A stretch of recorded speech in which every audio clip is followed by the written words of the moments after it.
What's up guys, welcome back to Indresh video. आज की video का टाइटल है now get out Pakistani in UAE. Why UAE said get out Pakistani. तो ऐसा क्या हुआ है कि ये सब कहना पड़ेगा कि पाकिस्तानियों के साथ मतलब कोई मेरे हिसाब से कोई लॉ है या क्या है। तो देखते हैं पूरी वीडियो के बाद ही जज कर पाएंगे क्या बात है। इंडियन मीडिया लेटेस्ट चैनल से ओरिजिनल वीडियो का लिंक है डिस्क्रिप्शन में। चैनल बने तो प्लीज सब्सक्राइब वीडियो कर they like 1 2 3 and let's go. वैसे भी रिसेंटली यूएई ने भी पाकिस्तान पर रिस्ट्रिक्शन लगा दी। गाइस रिस्ट्रिक्शन किस बात की लगाई है? तो रिस्ट्रिक्शन इस बात की लगाई है कि पाकिस्तानी जो भी यूएई जाएगा उसके अकाउंट में कम से कम 5000 दिरहम होने बहुत ज्यादा जरूरी है।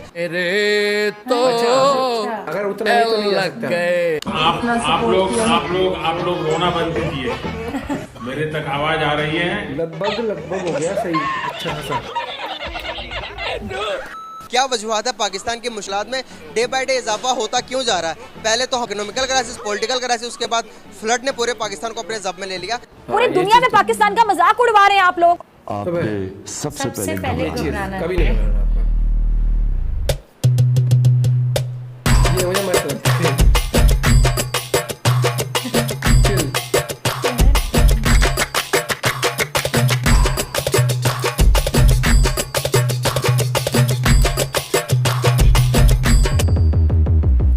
Indian media latest. श्रीलंका ने पाकिस्तान को एक दचका दिया था क्रिकेट मैच में, तो बेचारे पाकिस्तानी उसके सदमे से अभी तक उभर नहीं पाए थे कि यूएई ने और एक और झटका लगा दी। यूएई में ये वाला धक्का लगा हारने का और यूएई और झटका भी ऐसा लगाया जिसको बोल सकते हैं कि आप यूएई ने खास तौर से पाकिस्तानियों के लिए एक विशेष ऑफर निकाला है। भूखे नंगे पाकिस्तानियों, अगर तुम्हारे बैंक अकाउंट में 5000 दरम है तो तुम यूएई आ सकते हो, नहीं तो अपने घर में ही रहो। ये खबर सुनने के बाद में पाकिस्तानी चले गए कोमा के अंदर। मगर क्यों? कि अगर हमें अब यूएई में जाना है तो हमारे बैंक अकाउंट में कम से कम 5000 दरम जितने पैसे होने चाहिए, और पाकिस्तानियों की माने तो इतने पैसे होते ही नहीं है। तो वो यूएई कैसे जाए? पुलिस पता लगा रही है। इसी मुद्दे पे पाकिस्तानी पत्रकार हैं, वो गए पब्लिक के बीच में ये जानने की कोशिश की कि ये यूएई ने क्या किया, हमारे इस्लामी बरादर मुल्क ने क्या किया। तौबा ऐसा तो नहीं होना चाहिए था। तौबा तो पाकिस्तानी अवाम ने जो कहा सुनते। ओके भाई। बेसिकली मेरा आज का आपसे बात करने का पर्पस ये है कि मैं जो टॉपिक लेके आया हूं बहुत ही इंपॉर्टेंट और अहम टॉपिक है जिस पर बात करना बहुत ज़्यादा ज़रूरी है। अभी रिसेंटली यूएई ने भी पाकिस्तानियों पर एक और मतलब के समझ ले कि बिजली गिर गई पाकिस्तानियों के ऊपर। उन्होंने ये शराइत रखी है कि जो भी पाकिस्तानी जो पाकिस्तान से यूएई की तरफ जाएगा उनके अकाउंट में $5000 होने 5000 दिरहम होने बहुत ज़्यादा ज़रूरी है। क्या समझते हैं आपके इससे कितने ज़्यादा मसाइल बढ़ेंगे जो इधर से काम करने के लिए जाते हैं और वहाँ पर जो अवेलेबल पहले ही हैं उनके लिए क्या मसाइल होंगे? इस बारे में आप क्या अपनी राय रखते हैं? देखें, ये सीधी सी बात है कि जब हम मांगने की आदत अपनी नहीं छोड़ेंगे, ठीक है, अपने पैरों पे खड़ा खुद नहीं होंगे, तो यूएई क्या दुनिया में कोई भी हमारी इज्जत नहीं करेगा। ये वाली बात सही बोली। इज्जत की कीमत देनी पड़ती है जो कि ये देने को तैयार नहीं होते। ख़ास तौर पे मौजूदा हुक्मरान जो हैं ये तो बस हर चीज़ लुटाने को तैयार हैं और लूटने को तैयार है। इन भाई साहब ने 2.5 टप्पे में अपनी बात कह दी, बिल्कुल सीधी और सपाट। समझना वाला समझ जाएगा, ना समझे वो नाड़ी है। आप क्या समझते हैं? ये बिल्कुल गलत बात है, ऐसा नहीं होना चाहिए, क्योंकि मैं तकरीबन 30 साल से दुबई में रह चुका हूँ। अच्छा। और पहले ये नहीं था, पहले पाकिस्तान की वहाँ पे बड़ी इज्जत होती थी। तो मतलब अब ये है कि अब इंडिया, बांग्लादेश सब वहाँ पे पाकिस्तानियों को अच्छा नहीं समझते। पहले तो तुम अपने आप से पूछो कि तुम अच्छे हो भी क्या। नहीं, बम तुम फोड़ो, आतंकवाद तुम फैलाओ। सही बात है। और इसलिए पाकिस्तानियों पे ये है, बाकियों पे नहीं है। पाकिस्तानियों ने अपनी इज्जत के पे खुद ही जिम्मेदार हैं या फिर बाहर की साजिश लगती है आपको? मेरे ख्याल में ये बदनाम किया पाकिस्तान को इन्होंने, या हमारे जो हुक्मरान है, वरना हमारी बहुत इज्जत करते हैं वो, अभी भी मोहब्बत बहुत है, गले लगाते हैं। हालांकि हिंदू होते हैं, दूसरे नेशनलिटी के होते हैं, लेकिन मैं यानी कि भाई वहाँ पे एक सब एक जैसे ही हैं। कहीं ना कहीं हमारी अपनी गलती भी तो नहीं है? फॉर एग्जांपल मेरा आपके साथ लिंक है ना, अगर मैं आपके साथ फ्रॉड करता हूँ या धोखा देता हूँ आपको एक एज अ नेशन, मैं बाहरी कंट्री जाता हूँ, मैं पूरे पाकिस्तान को रिप्रेजेंट कर रहा होता हूँ। अगर मैं आपके साथ वादा खिलाफी करता हूँ, वादा करके पूरा नहीं करता, आप मुझे अमानत देते, मैं उसमें खयानत करता हूँ, क्या मुझे अच्छे अल्फाज से याद रखूंगा? कहीं ये भी तो ऐसा तो नहीं हुआ? कहीं ना कहीं आपको लगता हो कि कहीं इस तरह हुआ है तो जिसकी वजह से उन्होंने रिस्ट्रिक्शन लगा दी हो? अभी रिसेंटली एक खबर आई थी, चंद दिन पहले की बात है, अमेजोन ने पाकिस्तान की 1300 कंपनियां जो हैं वो बैन की हैं, ठीक है। जो हमारे मौजूदा हुक्मरान हैं ये बिल्कुल अक्स है अवाम का, कि हर बंदा जो है, मोस्टली लोग जो है वो 2 नंबरी के ऊपर सारा वक्त तैयार रहते हैं। सबके सब चोर हैं साले। और बिकने के लिए तैयार है सारे, ठीक है। बिकने और के जो लिए। कौम ऐसे होगी तो उसकी इज्जत कौन करेगा? वो फिर जैसी कौम वैसे हुक्मरान। यहूदियों की, ईसाइयों की कंपनियां पाकिस्तान से अपने आप को आउट कर रही है, तो ये तो पाकिस्तान के लिए गुड न्यूज है भाई। ये तुम्हारी जीत है, मोरल विक्ट्री है, मोरल विक्ट्री। अबे साले। सर मैं अभी आपको अपने पड़ोसी मुल्क की मिसाल देना चाहूँगा कि इंडिया वर्ल्ड की 5th लार्जेस्ट इकोनॉमी बन गई है। उसको यूके को बीट करने के बाद इंडिया 5वें नंबर पर आ गई है। उसकी तरक्की के पीछे क्या वजूहात लगती हैं आपको? देखें, इंडिपेंडेंस जिसे कहते हैं सेल्फ रिस्पेक्ट, ठीक है, कि हमारी कौम ने, अगर मैं सियासी बात हो जाएगी, लेकिन रशिया से ऑयल क्यों नहीं ले रहे थे? जिसने लेने की कोशिश की उसको हटा दिया। और सर आप इस बात को कैसे देखते हैं? बिल्कुल सही कह रहे हैं ये, क्योंकि हमारी जो पॉलिटिक्स है पहले बहुत अच्छी थी, यानी कि ज़िया के ज़माने में बहुत रिस्पेक्ट थी हमारी, यहाँ पे आके हमें बहुत अच्छा लगता था। लेकिन अभी है कि हमें यहाँ पे आने को दिल ही नहीं करता। आय हाय, आय हाय, दिल्ली नहीं करता। फिजा खलीफा, क्या हो रहा है तुम्हारे मुल्क में? कैसे मिला था तुमको ये पाकिस्तान? और कैसे बना था पाकिस्तान? याद होना चाहिए आप सब लोगों को, कितनी कुर्बानियां थी हमारे बाउजदाद ने। ऐसे नहीं बना था हमारा प्यारा वतन पाकिस्तान।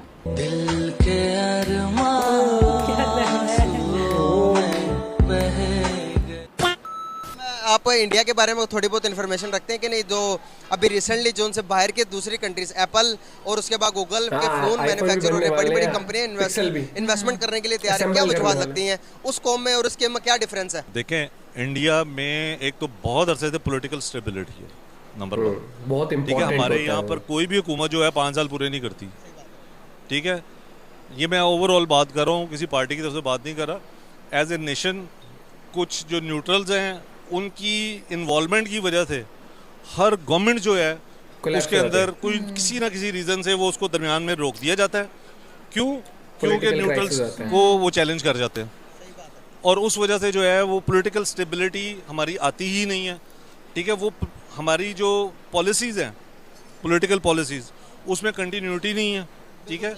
इंडिया में ऐसा नहीं है। इंडिया बहुत ज़्यादा तंग नज़र, जो वहाँ पर मोदी है सरकार, वो बहुत ज़्यादा तंग नज़र होने के लिहाज से, मजहबी लिहाज से, ठीक है। वहाँ पर क्रिश्चियंस का और मुसलमानों का दोनों का जीना दुश्वार है।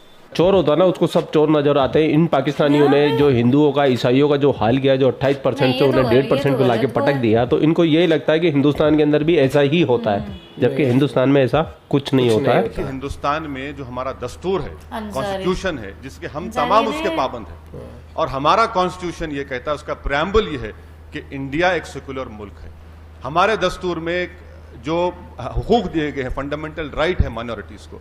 आप मुतमईन रहिए कि हिंदुस्तान का जो प्लुरलिज्म है वो हमेशा मजबूत रहेगा, और इंशाअल्लाह ताला उसको मजबूत रखेंगे। आप उसकी हरगिज़ फिक्र मत करिए।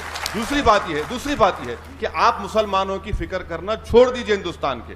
हम अपना फैसला कर चुके हैं, ये हमारा मुल्क है, और हम यहाँ पर अपने मसाइल जमहूरियत में मिलकर तलाश कर रहे हैं। आप हमारी छोड़ दीजिए। तीसरी बात यह है सर, जिहाद के माने आपके कुछ हैं और मेरे कुछ हैं। अगर मैं बोलना शुरू करूं, क्या ये जिहाद है कि शियाओं पर हमला करना? क्या ये जिहाद है कि मसाजिद को मार देना, लोगों को मार देना? आप बताइए मुझे। हमारा मेरे माने जिहाद, सबसे अहम काम यह है कि नफ्स के खिलाफ जिहाद करो और अपनी नफ्सानी ख्वाहिशात को अल्लाह के ताबे करो, वो सबसे बेहतरीन जिहाद। उनको कैसे? मैं तो सिर्फ आप लोगों को ये बोलना चाहूंगा कि आपको अपने पाकिस्तान पे ध्यान देना चाहिए। हिंदुस्तान में क्या हो रहा है, क्या नहीं हो रहा है, इसके ऊपर आप ध्यान ना देके अपनी जहालत पे अगर ध्यान देंगे तो आप लोगों के लिए वो ज़्यादा बेटर रहेगा। और नहीं तो क्या? आप ये क्यों नहीं सोचते कि इस्लामी मुल्क ने एक इस्लामी मुल्क को इस प्रकार से गेट आउट बोल दिया हो? इसको गेट आउट ही बोला जाएगा, क्योंकि वो डायरेक्ट तो मना नहीं कर सकता था। अब इनको भी पता है हर पाकिस्तानी के पास में इतना पैसा होता नहीं है, तो वो हमारे देश के अंदर कोई कचरा पट्टी फैलाएंगे नहीं। तो उन्होंने ये सबसे बेटर तरीका निकाला कि बकरे की जान भी चली जाए और उसको दर्द भी ना हो। तो ये पाकिस्तानियों, आपको एक तरीके से गेट आउट किया यूएई ने।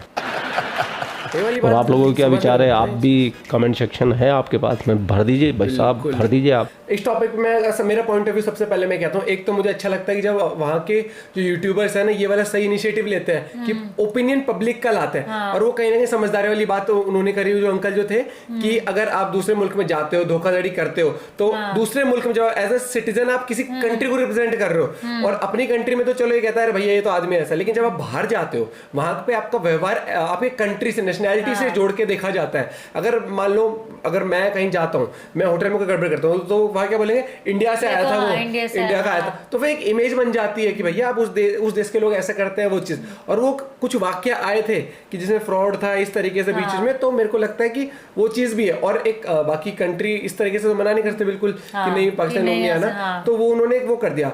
और लेकिन मुझे अब इस चीज में ये लग रहा है कि 5,000 का जो दिरहम का जो कैप रखा है कि उतना होना चाहिए, तो उस हिसाब से फिर अगर कोई लेबर की जॉब के लिए जा रहे हैं, कोई भी किसी एक कोई भी नौकरी के लिए जा रहे हैं छोटी, तो जो अफोर्ड नहीं रहता तो उसके लिए बहुत डिफिकल्ट हो जाएगा ये चीज़। तो ये चीज़ है, लेकिन ये चीज़ देखो बांग्लादेश से भी जाते हैं लोग तो काम करने, इंडिया से भी, श्रीलंका से भी, तो मेरे हिसाब से ये कैप सिर्फ उनके लिए लगाई गई है।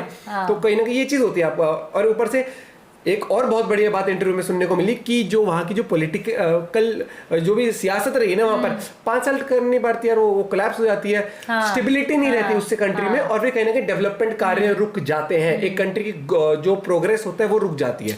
स्टेबिलिटी बहुत इंपॉर्टेंट, इसलिए मैं ये कहता हूँ इंडिया में भी जब वोटिंग होती है तो भैया सोच समझ कर वोट करा करो। ऐसा नहीं है कि 20 वोट इसको दे दिया, 10 इसको दे दिया, आलू प्याज टमाटर देख के वोट, क्योंकि बहुमत की सरकार, पार्टी कोई भी हो, मैं पार्टी की फेवर की बात नहीं, मैं कहता हूँ जब भी सरकार बहुमत में होती है तो एक फंक्शनल स्मूथ फंक्शनिंग हो पाती पार्टी। नहीं तो कहते हैं 5 लोग मेरे हैं, हम छोड़ के जा रहे हैं, नहीं तो सरकार गिरा देंगे, हम ये गिरा दें, तो उससे ना स्टेबिलिटी नहीं रहती गवर्नमेंट में। बाकी आपका क्या विचार है इस टॉपिक के ऊपर, जो कुछ ये रीजन लिया गया जरूर अपना कमेंट में शेयर करना, और आप वीडियोस सजेस्ट किया करो गाइस, और लाइक करना मत भूलिया करो। Bye, take care.